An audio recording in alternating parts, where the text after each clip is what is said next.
வணக்கம் மக்களே. இன்னைக்கு ரிச்சான ஒரு ஈவினிங் ஸ்நாக்ஸ் தாங்க செஞ்சு காட்ட போறேன். நான் வேக வச்ச 2 முட்டையோட எக் ஒயிட் எடுத்து பொடிசா கட் பண்ணி வச்சிருக்கிறேங்க. இப்போ ஒரு பேன்ல கொஞ்சம் எண்ணெய் சேர்த்துக்கலாம். இஞ்சி பூண்டு பொடிசா கட் பண்ணி வச்சிருக்கிறேன். இஞ்சி பூண்டு சேர்த்துக்கலாம். லோ ஃப்ளேம்ல வச்சுட்டு லேசா வதக்கிக்கலாம். லேசா வதக்குனதுக்கு அப்புறமா 3 பச்சை மிளகா கட் பண்ணி போட்டிருக்கிறேன். பச்சை மிளகாவும் வதக்கிக்கலாம். உங்களுக்கு காரம் கம்மியா வேணும்னா பச்சை மிளகா 1 கம்மி பண்ணிருங்க. ஒரு ஆனியன் பொடிசா கட் பண்ணி வச்சிருக்கிறேன். ஆனியன் நல்லா வதக்கிடலாம்.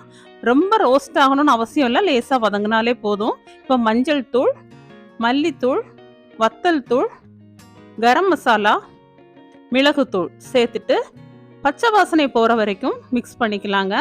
இப்போ நான் 3 உருளைக்கிழங்கு வேக வச்சு தோல் ரிமூவ் பண்ணி வச்சிருக்கிறேன். இப்போ நல்லா ஸ்மாஷ் பண்ணிவிட்டு இந்த உருளைக்கிழங்கு மிக்ஸை இதில் சேர்த்துக்கலாம். இப்போ நல்லா மிக்ஸ் பண்ணி விட்டுறலாம். நல்லா மிக்ஸ் பண்ணி விட்டுட்டு நம்ம கட் பண்ணி வச்சிருக்கிற எக் ஒயிட்டை சேர்த்துக்கலாங்க. எக் ஒயிட் விருப்பம் இல்லாதவங்க சேர்க்க வேண்டாம், ஸ்கிப் பண்ணிடுங்க. எக் ஒயிட் சேர்த்தா சாப்பிட்றதுக்கு நல்லா இருக்கும், குழந்தைங்க எல்லாம் விரும்பி சாப்பிடுவாங்க.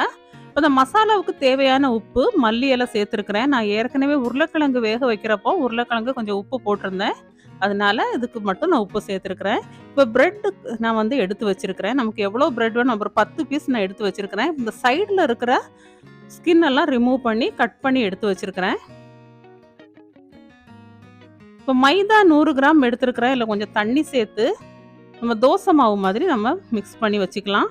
இந்த மாவுக்கு தேவையான உப்பு சேர்த்துக்கலாம். 1 பிஞ்சு போட்டாலே போதும்.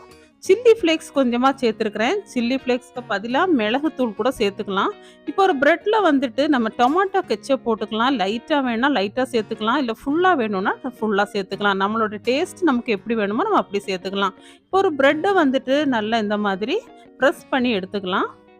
ப்ரெஸ் பண்ணி எடுத்துட்டு இப்போ இந்த டொமாட்டோ கெச்சப்புக்கு மேலே சீஸ் போட்டுக்கலாம். போட்டுட்டு இன்னொரு ப்ரெட்டுக்கு மேலே நம்ம ரெடி பண்ணி வச்சிருக்கிற உருளைக்கிழங்கு மசாலாவை சேர்த்துக்கலாம். சேர்த்துட்டு அதுக்கு மேலே இன்னொரு ப்ரெட் வச்சிடலாம். ப்ரெட் வச்சு நல்லா ப்ரெஸ் பண்ணிக்கலாம். சைடில் எதுவும் மசாலா எதுவும் இல்லாமல் ப்ரெஸ் பண்ணி வச்சுக்கலாம். நீங்கள் டபுள் லேயராக உருளைக்கிழங்கு சீஸ் கூடயே போட்டாலும் போடலாம், இல்லைனா ஒரு லேயரில் சீஸ் வச்சுட்டு இன்னொரு லேயரில் பொட்டேட்டோ வச்சுக்கலாம். எப்படினாலும் நம்ம விருப்பம் தாங்க. இப்படி 2 பீஸாக இப்படி கட் பண்ணி வச்சுக்கலாம். நல்லா ப்ரெஸ் பண்ணி கொடுத்துருங்க ஃபஸ்ட்டே, அதுக்கப்புறம் இப்படி கட் பண்ணி எடுத்து வச்சுக்கலாம். இப்போ பாருங்கள், நான் கார்ன்ஃப்ளாக்ஸ் எடுத்து வச்சுருக்கிறேன். அதே மாதிரி பிரெட் கிராம்ஸும் நம்ம எடுத்து வச்சுக்கலாம். உங்கள் ப்ரெட்டில் அப்படியே கட்லைட் மாதிரி பொடி பண்ணணுன்னா இந்த ப்ரெட்டில் சைடில் கட் பண்ணோம் இல்லையா, அதை வேஸ்ட்டு பண்ணாமல் பொடி பண்ணி எடுத்துக்கலாம். இல்லைன்னா இந்த மாதிரி கார்ன்ஃப்ளாக்ஸ் எடுத்துக்கலாம். கார்ன்ஃப்ளாக்ஸை கையால் நான் பொடிச்சு வச்சுருக்கிறேன். இப்போ அந்த மிக்ஸ் பண்ணி வச்சுருக்கிற மைதாவில் போட்டு இப்படி மிக்ஸ் பண்ணிவிட்டு அப்படியே இந்த கார்ன்ஃப்ளாக்ஸை எல்லா இடமும் படுற மாதிரி போட்டுக்கலாம்.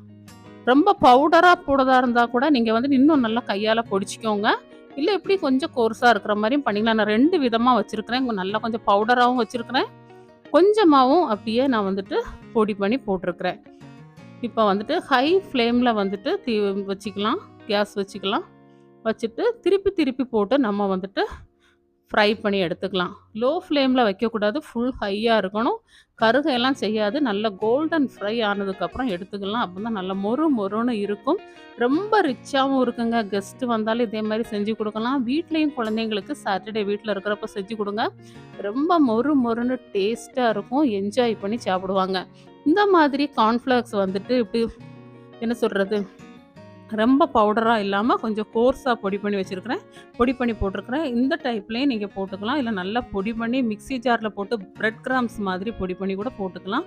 நமக்கு எப்படி சாப்பிட விருப்பமோ அப்படி பொடி பண்ணி நம்ம சாப்பிட்டுக்கலாம். இப்போ பாருங்கள், சூப்பராக மொறுன்னு டேஸ்டியான ஈவினிங் ஸ்நாக்ஸ் ரெடி மக்களே. நீங்களும் சாப்பிட்டு என்ஜாய் பண்ணுங்கள். நம்ம வீடியோ உங்களுக்கு பிடிச்சிருந்ததுன்னா சப்ஸ்கிரைப் பண்ணி சப்போர்ட் பண்ணுங்கள். நன்றி.